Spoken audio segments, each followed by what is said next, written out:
I was willing to take over responsibility.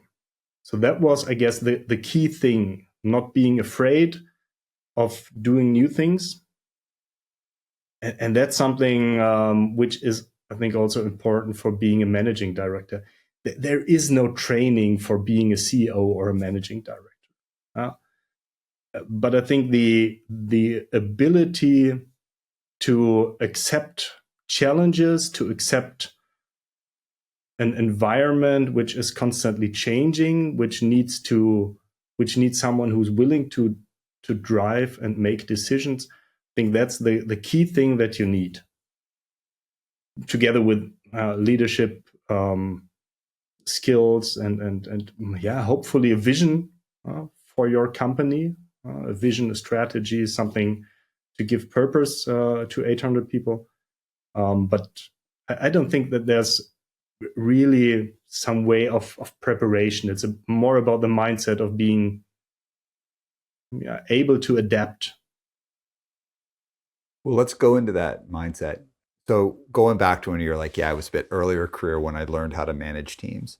I'm going to ask you two questions about it. The first is, what's something that you learned about yourself that you were like pleasantly surprised to learn about yourself as a result of those early experiences? Like where you're like, oh, I didn't know that about myself. I really like to interact with people.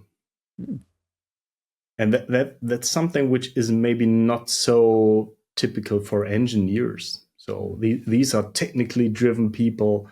I figured out. I mean, I'm a technical person. I love all this tech stuff, and I'm also deep in technical solutions. But I figured out that I'm quite good developing a solution until 80% maturity, but the hard 20% which are needed to bring it to life, that was for me, it created really headaches. On the other side, I was quite good in talking to people.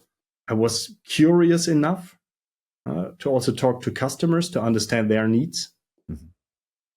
And that's something I figured out maybe 3, 4, 5 years after stepping into my professional career, that, okay, this is interesting. It's not only about technical things, bolts and nuts and all that stuff, but really interacting with people, understanding the story behind it,